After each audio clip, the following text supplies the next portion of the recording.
We only invited you out of pity. Don't stay too long, okay? My mother whispered in my ear at our New Year's Eve dinner. My brother burst out laughing and called me the failure of the family. They all agreed I was the joke of the night. 1 week later, the family cabin they loved so much was gone. The accounts they depended on were closed. And those lovely bank statements started rolling in. Have you ever been humiliated by the same people who've been secretly using your name and credit for years, and then watched their perfect world collapse when you finally took it all back? Hey everyone, my name is Rachel Bennett. I'm 29 years old, and this is the story of how one New Year's dinner turned into the week their money disappeared. If you've ever been treated like a family joke while secretly funding their lifestyle, smash that like button right now and subscribe, because what happens next is the most satisfying revenge I've ever executed. Drop a comment below. Have you ever had your name used without your permission by family? Because I want you to know, you're allowed to take it back. Now let me show you exactly how I did it. My name is Rachel. I'm 29. And on New Year's Eve, my own mother invited me to dinner just so she could tear me apart. The place was nice. Everyone dressed up. Champagne glasses everywhere.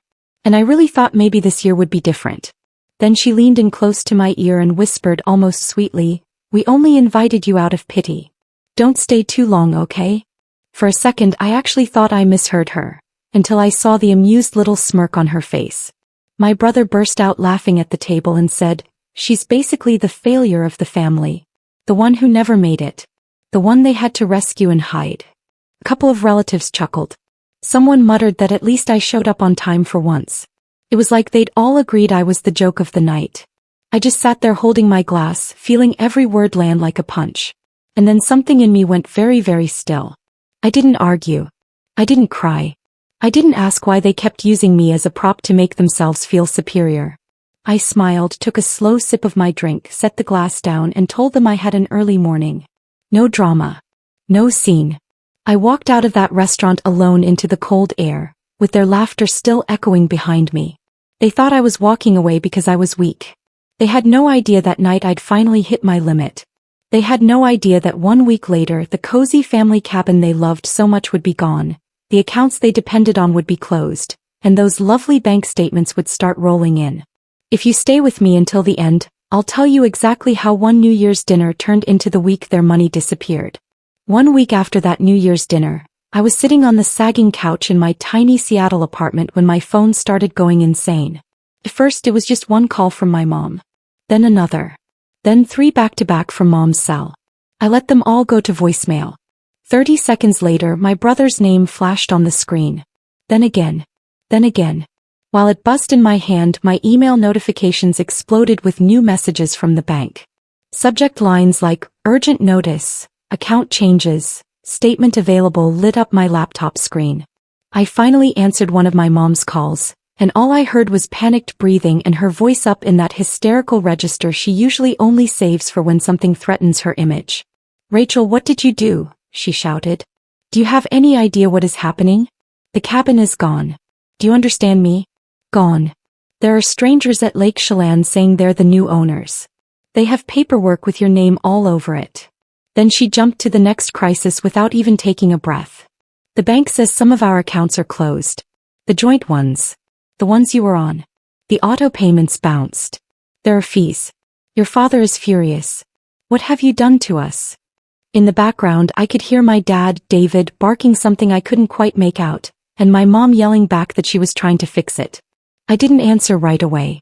I let her words hang there while I stared out at the gray Seattle sky and the rain sliding down the window.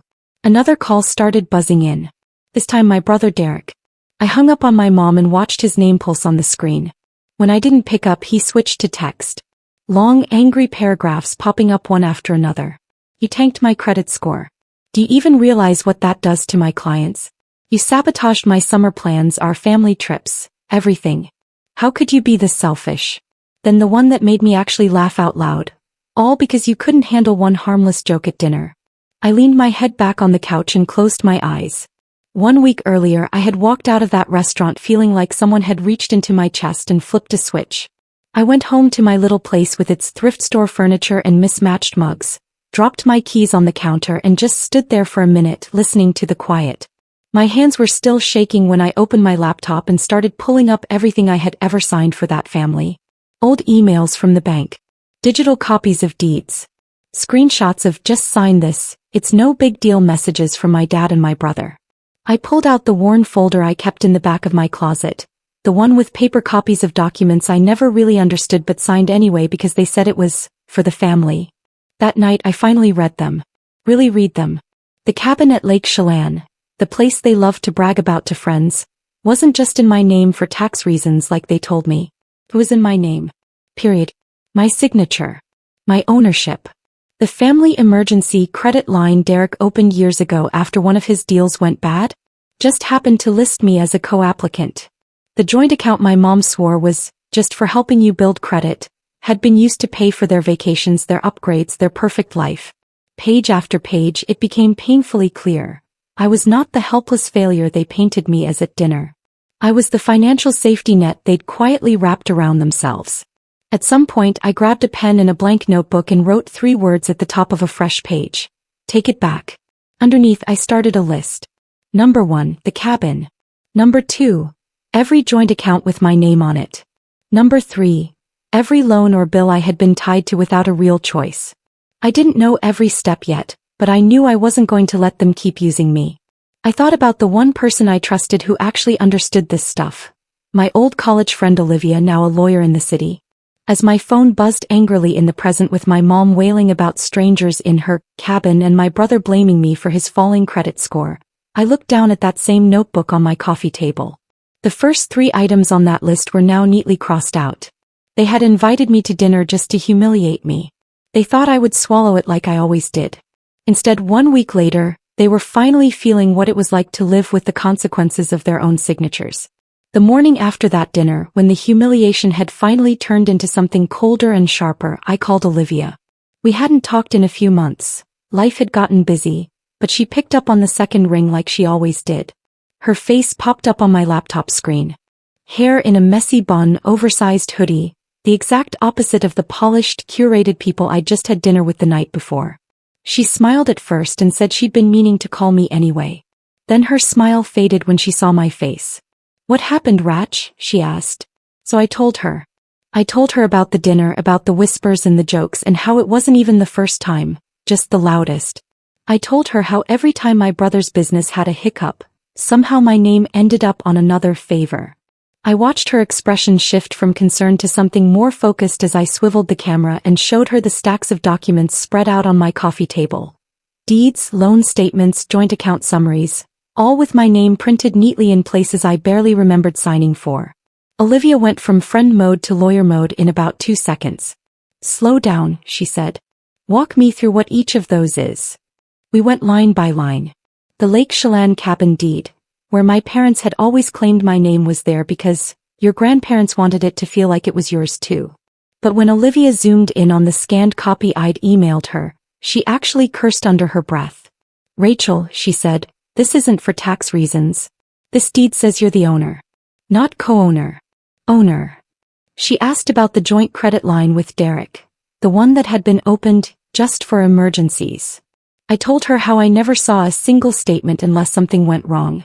How my parents would just wave me off if I asked too many questions. She had me pull up the online banking dashboard and screen share. She had me scroll through transactions that read like a highlight reel of their life. Flights, hotel stays, upgrades, holiday shopping, all under an account that tied back to my social security number. The more we clicked, the tighter my chest felt. Finally, Olivia leaned back in her chair and rubbed her forehead. "Okay," she said. "Here's what we're not going to do. We're not going to blow up your life just to get even. We're going to follow the paper. We're going to do this clean."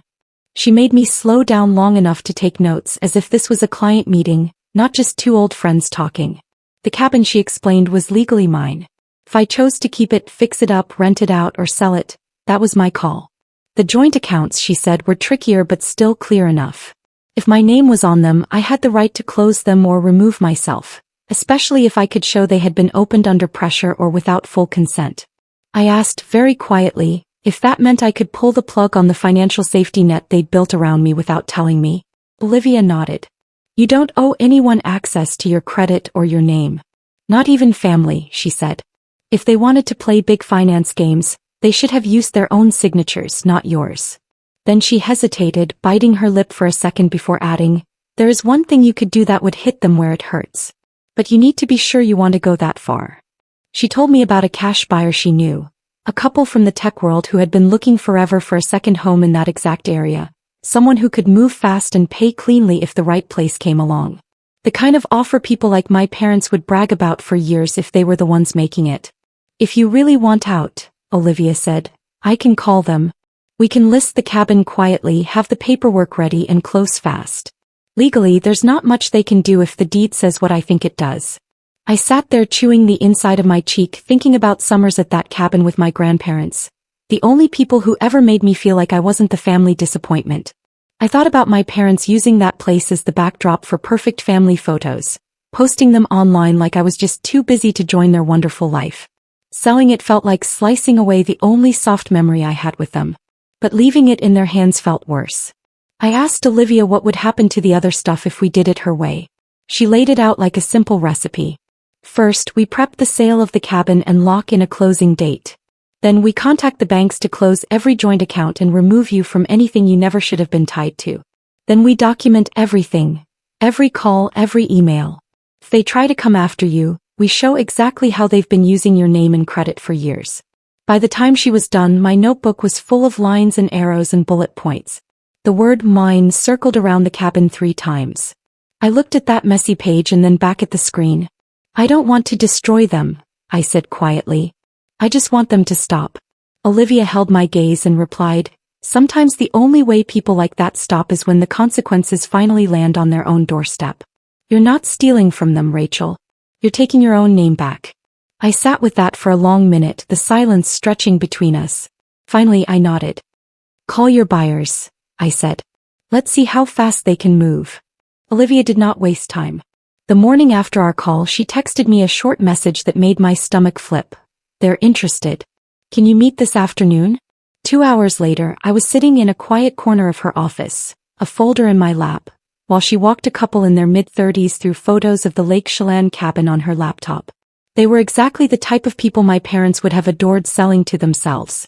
Polished and excited, talking about summers on the lake and maybe renting it out as a creative retreat for tech workers.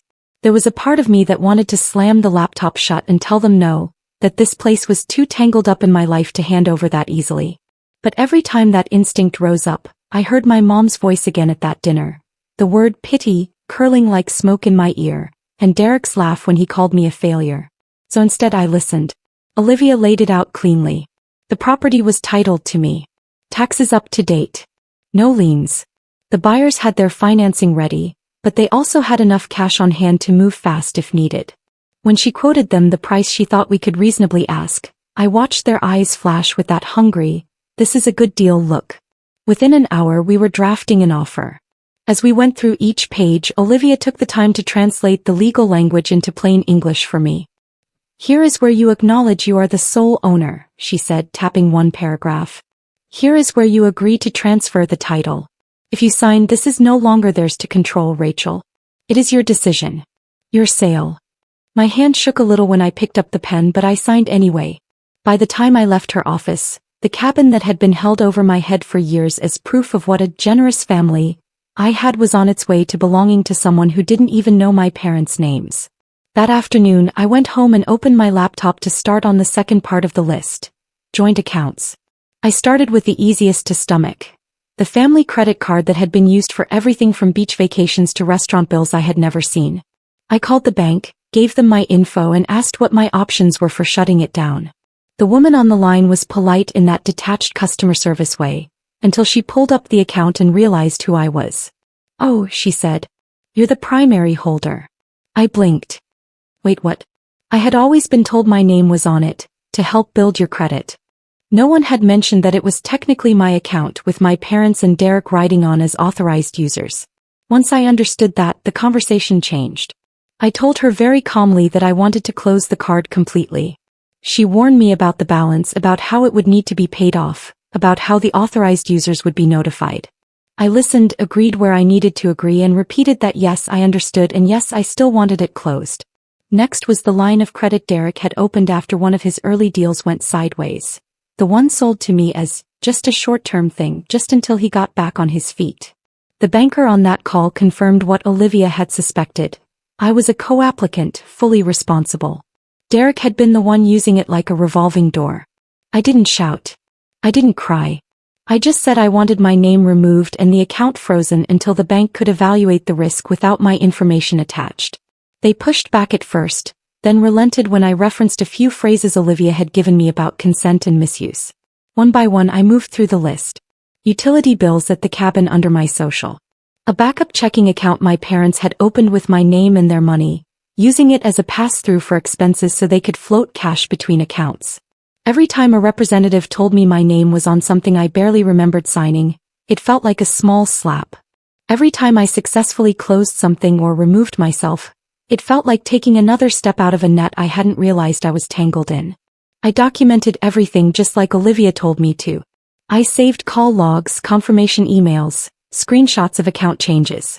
It felt petty at first, like I was building a case against my own family. But as the day went on, it started to feel like something else. It felt like proof that I wasn't crazy, that I hadn't imagined the way they had quietly wired their financial security to my identity. When I finally leaned back from my laptop, the sun outside had faded into that dim gray Seattle evening.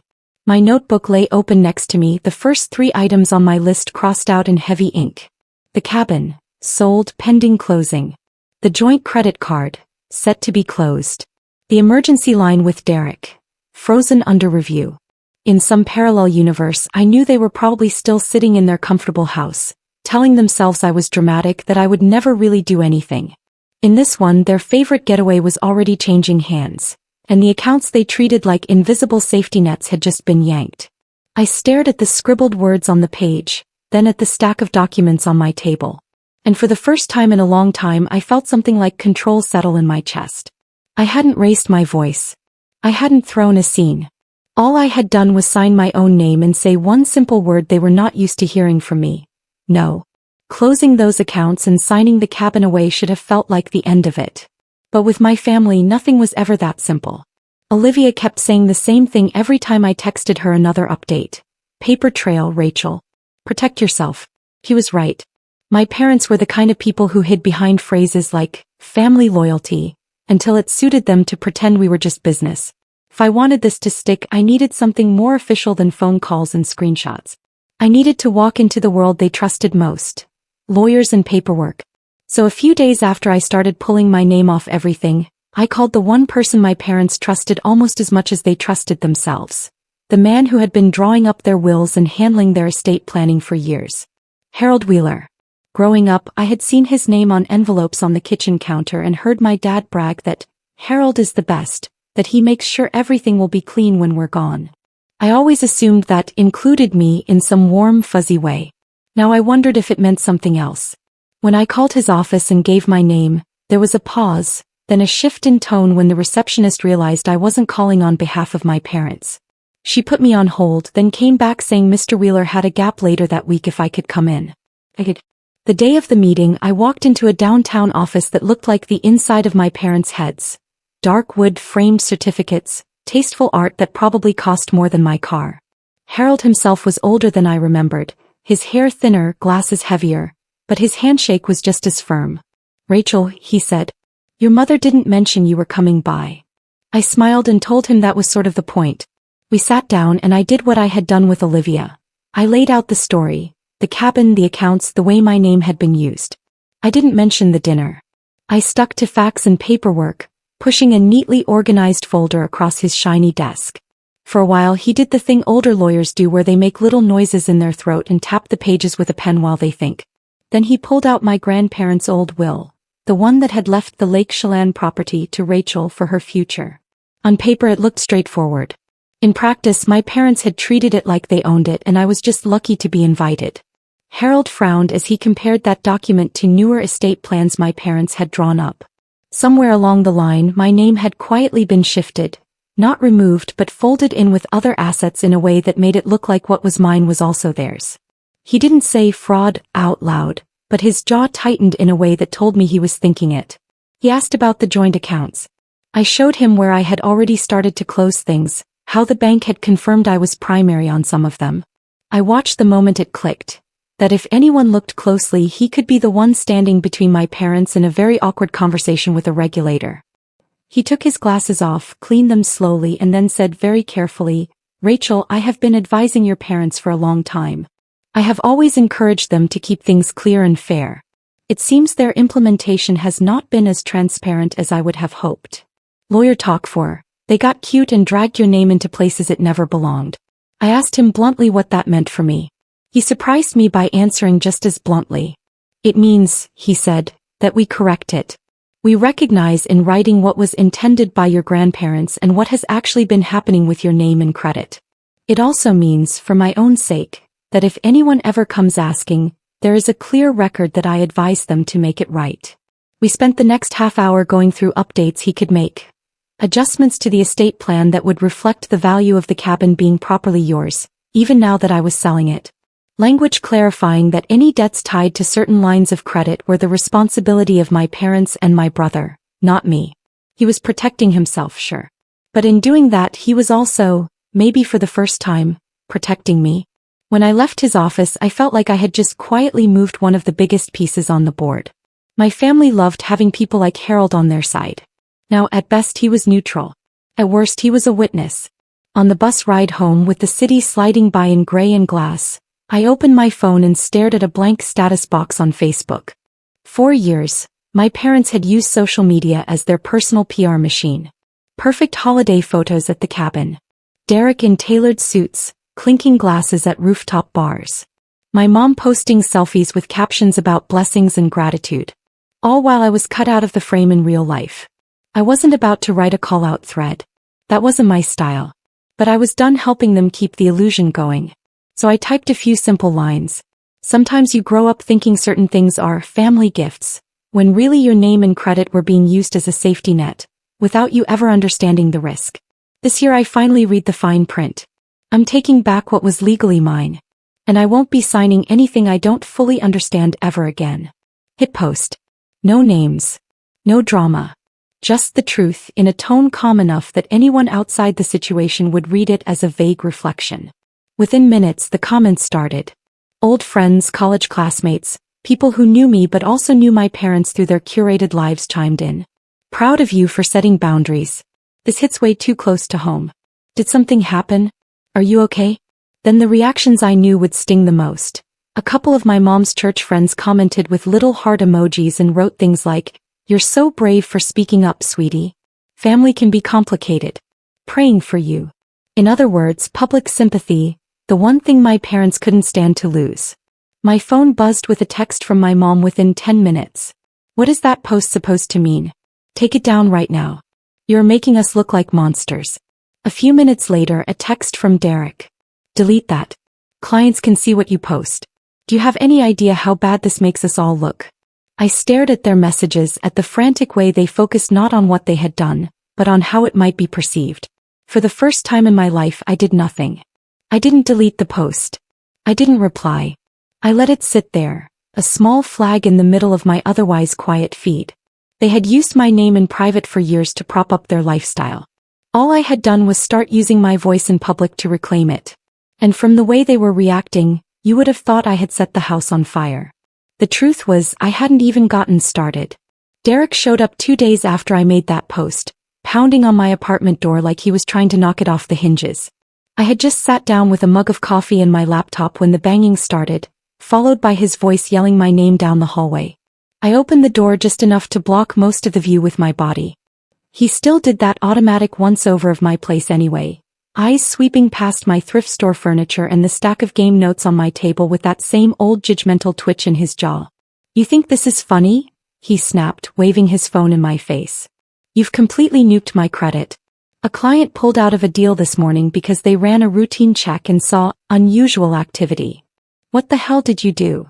I told him calmly that I removed myself from accounts that never should have had my name on them in the first place. That I froze a line of credit I had been tricked into co-signing.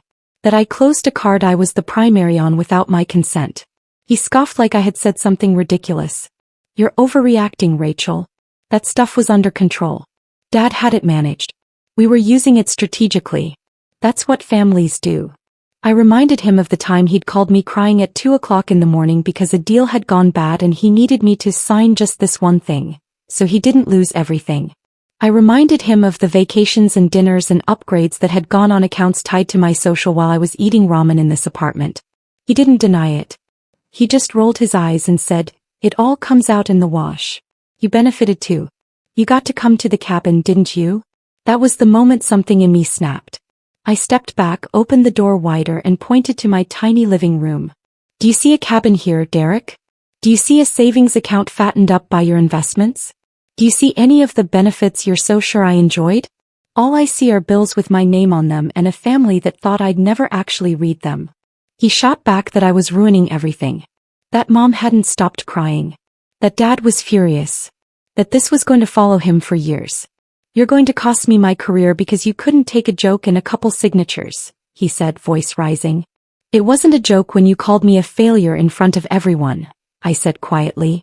"And they weren't just a couple signatures. They were my life." For a second, something like guilt flickered across his face.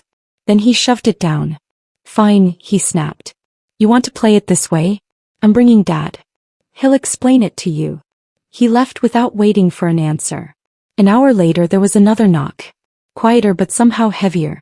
When I opened the door, my dad stood there in a pressed shirt and that same calm mask he used with clients, as if this was just another negotiation. He didn't ask to come in. He just walked past me and took the one decent chair like it was his by default. I stayed standing. "Rachel," he began, "let's talk like adults. You've made some impulsive decisions. You're affecting more than just yourself." I told him I was perfectly happy to talk like adults. Adults read what they sign. Adults don't hide debts in their kids' names. Adults don't tell their daughter a house is for her future and then act shocked when she treats it like it actually is. His jaw tightened. "The cabin was a family asset," he said. "We managed it for you. You had no idea how to handle something like that financially. We stepped in to protect you." "No," I said. "You stepped in to use it." I slid the folder I had brought from Olivia and Harold off the table and opened it, laying out the copies of the deed, the credit line statements, the notes from Harold about updating the estate plan. I pointed to my grandparents' will, to the line that left the property explicitly to me. I showed him where my name had been woven into loans and accounts that had nothing to do with me. For the first time since he walked in, he didn't have a quick answer. He scanned the pages, his eyes moving faster at the parts with Harold's letterhead. When he realized Harold had agreed to correct the paperwork, to clarify in writing who was responsible for what, a flush crept up his neck. "You went to Harold," he said slowly, "without us." I shrugged. "You trust him, don't you? He's the best. That's what you always told everyone." He set the papers down and pinched the bridge of his nose. "All right," he said, voice lower. "Maybe we blurred a few lines over the years. But you are making a spectacle out of this. That post you made, the calls we're getting, the questions. Do you have any idea how hard I've worked to build our reputation?" I told him that his reputation was his to worry about. My only concern was my name, my credit, my future. He tried a different angle then, the softer one. "We're your parents, Rachel. Families share risk. We helped you when you needed it. We covered things. We loaned you money." I asked him if he had any documentation of loans to me that looked anything like the meticulous paperwork attached to every favor I had ever done for them. He didn't answer. Instead, he sighed and leaned back, switching to what he probably thought was his trump card. "What do you want?" he asked. "Money? An apology? You want us to sign something? Just tell me what makes this go away and we can talk." I took a breath and realized that was the difference between us. He thought everything had a price tag. I told him I didn't want hush money. I didn't want a secret settlement or some back-channel promise. I wanted the accounts fixed, which was already happening. I wanted the estate plan to reflect reality, which Harold was working on. And I wanted them to stop talking about me like I was both a burden and a backup plan. I wanted out of the financial part of our family. He stared at me like I was speaking another language. "You can't just opt out of family, Rachel," he said. "You already did," I replied. "You opted me out when you invited me to dinner just so you could laugh at me. This is me catching up." For a long moment, the apartment was quiet except for the hum of my fridge. Then his phone buzzed. He glanced down and I saw my mom's name light up his screen, along with a preview of her text. The buyers are already moving into our cabin. People are asking questions. Please fix this. He stood up suddenly, looking older than I was used to seeing. You've made a serious mistake, he said. We will see what our options are. I told him that was fine and that I had kept every email, every document, every screenshot. That Harold and Olivia both had copies. For the first time I watched my father register that the power balance had shifted. He left without slamming the door, which somehow felt worse. That night my mom called me 3 times and left 3 different voicemails.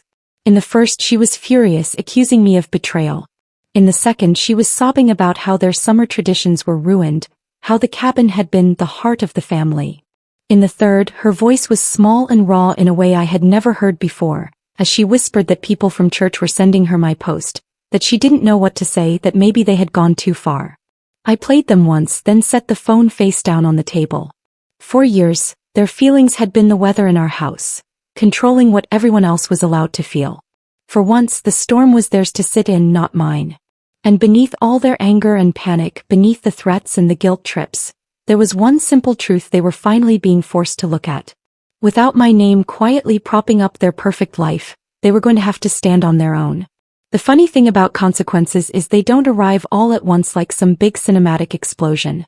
They creep in through emails and revised paperwork and awkward conversations in offices your parents used to own. A week after my dad walked out of my apartment, Harold called me himself. His voice was measured, but there was a hint of something almost like approval in it. He told me he'd met with my parents, that he had walked them through the changes he was making. The estate plan had been updated to reflect what my grandparents actually wrote all those years ago, not the version my parents had slowly twisted into something more convenient. The value of the cabin, now sold, was recorded as something I had already received and controlled, not as a vague family asset they could dangle whenever they felt generous. The lines of credit were annotated to make it clear who they belonged to. If anyone ever asked, there would be a paper trail saying I had asked for clarity and he had encouraged it. Translation: if my parents tried to drag me into a legal mess, they'd be dragging him too. And he was not about to let that happen. With that piece in place, I let myself breathe. When the money from the cabin hit my account, I didn't go on a revenge shopping spree. I paid off the last of my own legitimate debts. I set aside taxes because Olivia looked me dead in the eye and said, "I love you, but the IRS will not care about your family drama." Then I did one thing just for me. I signed a lease on a small but bright studio space in a building not far from my apartment. A place with big windows and scuffed hardwood floors where I could actually spread out my game ideas without balancing them on the edge of my kitchen table. The first time I unlocked that door and stepped into a room that was mine, not ours, or the family's, I felt something uncoil in my chest I hadn't even known was tight. I hung a couple of framed sketches from games I'd worked on, set my laptop on a second-hand desk and sent Olivia a picture. She replied with 3 words. "About time, Rachel." Back on my parents' side of town, things looked different. Derek had to let go of the sleek condo he'd been so proud of and move into a smaller townhouse. Some clients stayed. Some quietly drifted to other advisors who didn't have unusual activity shadowing their reports. My mom still posted on Facebook and Instagram, but the tone had shifted. The constant bragging softened into something more careful, like she was aware people were actually reading between the lines now. One afternoon, a few weeks after everything, she messaged me asking if we could meet somewhere neutral, just us. I agreed, with conditions. No money talk. No guilt trips. No pretending nothing had happened. We met at a coffee shop. She looked smaller without the armor of our house around her. For a minute we just sat there stirring our drinks, the silence between us full of all the things we'd never said. Then she did something I never expected. She apologized. Not the kind of half-apology I grew up with, the "I'm sorry if you felt that way" maneuver. A real one. She said she was sorry for laughing at me at dinner. She was sorry for calling it pity when really it was control. She was sorry for signing my name onto things without thinking about what it would cost me. She said she had spent years telling herself they were helping me, that it was all for my own good, because that story made it easier to ignore the ways they were using me. I listened. I didn't rush to comfort her. When she finished, I told her I appreciated the apology, but that words weren't going to magically reset anything. I told her I wasn't cutting them out of my life completely, but the version of me they were used to, the one who signed whatever was put in front of her to keep the peace, was gone. From now on, no joint accounts, no favors that look like family emergency lines of credit. No more using my work or my life as a punchline to make themselves feel better. If they wanted a relationship with me, it would have to be on terms that didn't require me to shrink. She nodded, eyes shiny, and for once didn't argue. My dad took longer. He never said the words, "I'm sorry," out loud. Not exactly. But he stopped trying to convince me I'd overreacted. When we finally did talk months later, he admitted that he had assumed I would never push back, that he didn't think I'd notice the way things were set up, because you never cared about money. I told him that not caring about money and not caring about being lied to were two very different things. We're not a warm hug-it-out family now. There are still weird pauses in conversations, still a gap between the world they built and the one I chose. But there is also something we never had before: boundaries. They stand on their side with their choices. I stand on mine with mine. Here's the thing I wish someone had told me years ago. The thing I want you to hear if any part of this sounds familiar. Family can be a source of love and support, but that doesn't give them unlimited rights to your time, your energy, or your signature. Being related to someone does not mean you owe them your credit score, your savings, or your silence. Sometimes the most loving thing you can do for yourself is to read the fine print, ask uncomfortable questions, and say no when everyone expects you to say yes. It doesn't make you ungrateful. It makes you responsible. This story isn't legal advice, and if you're dealing with anything like it, you should absolutely talk to a real lawyer or a financial counselor before you act. But I hope it reminds you of this. You are not a safety net. And you are not a punchline. You are allowed to outgrow the role your family chose for you. You are allowed to take your name back. And if you've ever had to choose between keeping the peace and keeping your self-respect, I want you to know, you're not alone in picking yourself. If this story resonated with you, please smash that like button and subscribe. Share it with someone who needs to hear that they don't owe their family their entire financial future. Drop a comment below. Have you ever had your name or credit used without your full understanding? What did you do about it? Because I want you to know, you're allowed to read the fine print. You're allowed to say no. You're allowed to protect yourself even from the people who are supposed to protect you. Thank you for watching, and remember, being family doesn't mean they own you.